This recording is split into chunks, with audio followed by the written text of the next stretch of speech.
यूं ही अचानक एक दूसरे से मिलने वाले पूरब और कनिका धीरे धीरे प्यार के धागे से बंध गए। और फिर एक दिन एक दुर्घटना घटी।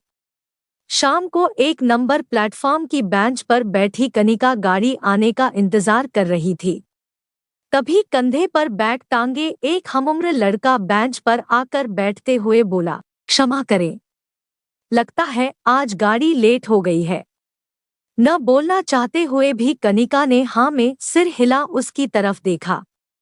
लड़का देखने में सुंदर था। उसे भी अपनी ओर देखते हुए कनिका ने अपना ध्यान दूसरी ओर से आ रही गाड़ी को देखने में लगा दिया। उनके बीच फिर खामोशी पसर गई। इस बीच कई ट्रेनें गुजर गई। जैसे ही उनकी ट्रेन की घोषणा हुई कनिका उठ खड़ी हुई। गाड़ी प्लेटफॉर्म पर आकर लगी तो वह चढ़ने को हुई कि अचानक उसकी चप्पल टूट गई और पैर पायदान से फिसल प्लेटफॉर्म के नीचे चला गया। कनिका के पीछे खड़े उसी अनजान लड़के ने बिना देर किए झटके से उसका पैर निकाला और फिर सहारा देकर उठाया। वह चल नहीं पा रही थी। उसने कहा, यदि आपको बुरा न लगे तो मेरे कंधे का सहारा ले सकती हैं। ट्रेन छूटने ही वाली है। कनिका ने हाँ में सिर हिलाया तो अजनबी ने उसे ट्रेन में सहारा दे चढ़ाकर सीट पर बैठा दिया और खुद भी सामने की सीट पर बैठ गया। तभी ट्रेन चल दी। उसने अपना नाम पूरब बता कनिका से पूछा, तुम्हारा नाम क्या है? कनिका, आपको कहाँ जाना है? अहमदाबाद। क्या करती है? मैं मैनेजमेंट की पढ़ाई कर रही हूँ। वहाँ पीजी में रहती हूँ। आपको कहाँ जाना है? मैं भी अहमदाबाद ही जा रहा हूँ। क्या करते हैं वहाँ? भाई से मिलने जा रहा हूँ। तभी अचानक कंपार्टमेंट में 5 लोग घुसे और फिर आपस में एक दूसरे की तरफ देखकर मुस्कराते हुए 3 लोग कनिका की बगल में बैठ गए। उनके मुंह से आती शराब की दुर्गंध से कनिका का सांस लेना मुश्किल होने लगा। 2 लोग सामने पूरब की साइड में बैठ गए। उनकी भाषा अश्लील थी।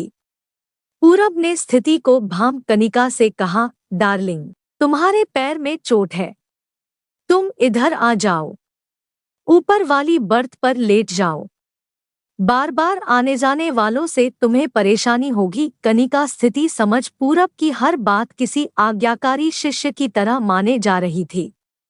पूरब ने सहारा दिया तो वह ऊपर की बर्थ पर लेट गई। इधर पैर में चोट से दर्द भी हो रहा था। हल्की सी कराहट सुन पूरब ने मूव की ट्यूब कनिका की तरफ बढ़ाई तो उसके मुंह से बरबस निकल गया, ओ आप कितने अच्छे हैं। उन लोगों ने पूरब को कनिका की इस तरह सेवा करते देख फिर कोई कमेंट नहीं कसा और अगले स्टेशन पर सभी उतर गए। कनिका ने चैन की सांस ली। पूरब तो जैसे उसकी ढाल ही बन गया था। कनिका ने कहा, पूरब, आज तुम न होते तो मेरा क्या होता। मैं किन शब्दों में तुम्हारा धन्यवाद करूं। आज जो भी तुमने मेरे लिए किया, शुक्रिया शब्द उसके सामने छोटा पड़ रहा है। ओ कनिका, मेरी जगह कोई भी होता तो यही करता। बातें करते करते अहमदाबाद आ गया। कनिका ने अपने बैग में रखी स्लीपर निकालकर पहननी चाही, मगर सूजन की वजह से पहन नहीं पा रही थी। पूरब ने देखा तो झट से अपनी स्लीपर निकाल कर दे दी। कनिका ने पहन ली। पूरब ने कनिका का बैग अपने कंधे पर टांग लिया, सहारा देकर ट्रेन से उतारा और फिर बोला, मैं तुम्हें पीजी तक छोड़ देता हूँ। नहीं, मैं चली जाऊंगी। कैसे जाओगी? अपने पैर की हालत देखी है। किसी नर्सिंग होम में दिखा लेते हैं। फिर तुम्हें छोड़कर मैं भैया के पास चला जाऊंगा। आओ टैक्सी में बैठो। कनिका के टैक्सी में बैठने पर पूरब ने टैक्सी वाले से कहा, भैया, यहाँ जो भी पास में नर्सिंग होम हो वहाँ ले चलो। टैक्सी वाले ने कुछ ही देर में एक नर्सिंग होम के सामने गाड़ी रोक दी। डॉक्टर को दिखाया तो उन्होंने कहा, ज्यादा नहीं लगी है, हल्की मोच है, आराम करने से ठीक हो जाएगी। दवा लिख दी है, लेने से आराम आ जाएगा। नर्सिंग होम से निकलकर दोनों टैक्सी में बैठ गए। कनिका ने अपने पीजी का पता बता दिया। टैक्सी सीधा पीजी के पास रुकी। पूरब ने कनिका को उसके कमरे तक पहुंचाया।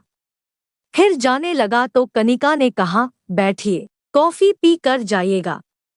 अरे नहीं, मुझे देर हो जाएगी तो भैया निश्चिंत होंगे। कॉफी फिर कभी पी लूंगा। जाते हुए पूरब ने हाथ हिलाया तो कनिका ने भी जवाब में हाथ हिलाया और फिर दरवाजे के पास आकर उसे जाते हुए देखती रही। थोड़ी देर बाद बिस्तर पर लेटी तो पूरब का चेहरा आंखों के आगे घूम गया। पल भर को पूरे शरीर में सिहरन सी दौड़ गई, धड़कनें तेज हो गई। तभी कॉल बेल बजी। इस समय कौन हो सकता है, सोच कनिका फिर उठी और दरवाजा खोला तो सामने पूरब खड़ा था। क्या कुछ रह गया था, कनिका ने पूछा। हाँ, जल्दबाजी में मोबाइल यहीं भूल गया था। अरे, मैं तो भूल ही गई कि मेरे पैरों में तुम्हारी स्लीपर है। इन्हें भी लेते जाना, कह कॉफी बनाने चली गई। अंदर जाकर कॉफी मेकर से झट से 2 कप कॉफी बना लाई। कनिका पूरब को कनखियों से देख रही थी। पूरब फोन पर भाई से बातें करने में व्यस्त था। एक कप पूरब की तरफ बढ़ाया तो पूरब की उंगलियां उसकी उंगलियों से छू गई। लगा जैसे एक तरंग सी दौड़ गई शरीर में। कनिका पूरब के सामने बैठ गई। दोनों खामोशी से कॉफी पीने लगे। कॉफी खत्म होते ही पूरब जाने के लिए उठा और बोला, कनिका, मुझे तुम्हारा मोबाइल नंबर मिल सकता है? अब तक विश्वास अपनी जड़ें जमाने लगा था। कनिका ने अपना मोबाइल नंबर दे दिया। पूरब फिर मिलेंगे कहकर चला गया। कनिका वापस बिस्तर पर आकर कटे वृक्ष की तरह ढह गई। खाना खाने का मन नहीं था। पीजी चलाने वाली आंटी को भी फोन पर ही अपने आने की खबर दी, साथ ही खाना खाने के लिए भी मना कर दिया। लेटे लेटे कनिका को कब नींद आ गई पता ही नहीं चला। सुबह जब सूर्य की किरणें आंखों पर पड़ी तो आंखें खोल घड़ी की तरफ देखा, 8 बज रहे थे। फिर बड़बड़ाते हुए तुरंत उठ खड़ी हुई कि आज तो क्लास मिस हो गई। जल्दी से तैयार हो नाश्ता कर कॉलेज के लिए निकल गई। 1 सप्ताह कब बीत गया पता ही नहीं चला। आज कॉलेज की छुट्टी थी। कनिका को बैठे बैठे पूरब का ख्याल आया कि कह रहा था फोन करेगा, लेकिन उसका कोई फोन नहीं आया। एक बार मन किया खुद ही कर ले, फिर ख्याल को झटक दिया, लेकिन मन आज किसी काम में नहीं लग रहा था। किताब लेकर कुछ देर यूं ही पन्ने पलटती रही। रह रह कर न जाने क्यों उसे पूरब का ख्याल आ रहा था। अनमनी हो खिड़की से बाहर देखने लगी। तभी अचानक फोन बजा। देखा तो पूरब का था। कनिका ने कांपती आवाज में हेलो कहा। कैसी हो कनिका, पूरब ने पूछा। मैं ठीक हूँ, तुम कैसे हो? तुमने कोई फोन नहीं किया? पूरब ने हंसते हुए कहा, मैं भाई के साथ व्यवसाय में व्यस्त था। हमारा हीरो का व्यापार है। तुम तैयार हो जाओ, मैं लेने आ रहा हूँ। कनिका के तो जैसे पंख लग गए। पहनने के लिए एक प्यारी पिंक कलर की ड्रेस निकाली। उसे पहन कानों में मैचिंग ईयरिंग्स पहन आईने में निहारा तो आज एक अलग ही कनिका नजर आई। बाहर बाइक के हॉर्न की आवाज सुनकर कनिका जल्दी से बाहर भागी। पूरब हल्के नीले रंग की शर्ट बहुत फब रहा था। कनिका सम्मोहित सी बाइक पर बैठ गई। पूरब ने कहा, बहुत सुंदर लग रही हो। सुनकर कनिका का दिल रोमांचित हो उठा। फिर पूछा, कहाँ ले चल रहे हो? कॉफी हाउस चलते हैं, वहीं बैठकर बातें करेंगे। और फिर बाइक हवा से बातें करने लगी। कनिका का दुपट्टा हवा से पूरब के चेहरे पर गिरा तो भीनी सी खुशबू से पूरब का दिल जोर जोर से धड़कने लगा। कनिका ने अपना आंचल समेट लिया। पूरब, एक बात कहूं? कुछ देर से एक गाड़ी हमारे पीछे आ रही है। ऐसा लग रहा है जैसे कोई हमें फॉलो कर रहा है। तुम्हारा वहम है। उन्हें भी इधर ही जाना होगा। अगर इधर ही जाना है तो हमारे पीछे ही क्यों चल रहे हैं? आगे भी निकल कर जा सकते हैं। ओह, शंका मत करो। देखो वह कॉफी हाउस आ गया। तुम टेबल नंबर 4 पर बैठो। मैं बाइक पार्क करके आता हूँ। कनिका अंदर जाकर बैठ गई। पूरब जल्दी लौट आया। बोला, कनिका क्या लोगी? संकोच मत करो। अब तो हम मिलते ही रहेंगे। पूरब ऐसी बात नहीं है। मैं फिर कभी। आज ऑर्डर तुम ही कर दो, वेटर को बुला। पूरब ने 2 कॉफी का ऑर्डर दे दिया। कुछ ही पलों में कॉफी आ गई। कॉफी पीने के बाद कनिका ने घड़ी की तरफ देख पूरब से कहा, अब हमें चलना चाहिए। ठीक है, मैं तुम्हें छोड़कर ऑफिस चला जाऊंगा। मेरी एक मीटिंग है। पूरब कनिका को छोड़कर अपने ऑफिस पहुंचा। भाई सौरभ के कैबिन में पहुंचा तो उनकी त्योरियां चढ़ी हुई थी। पूछा, पूरब कहाँ थे? क्लाइंट तुम्हारा इंतजार कर चला गया। तुम कहाँ किसके साथ घूम रहे थे? मुझे सब साफ साफ बताओ। अपनी एक दोस्त कनिका के साथ था। आपको बताया तो था। मुझे तुम्हारा इन साधारण परिवार के लोगों से मिलना जुलना पसंद नहीं है। और फिर बिजनेस में ऐसे काम नहीं होता है। अब तुम घर जाओ और फोन पर क्लाइंट से अगली मीटिंग फिक्स करो।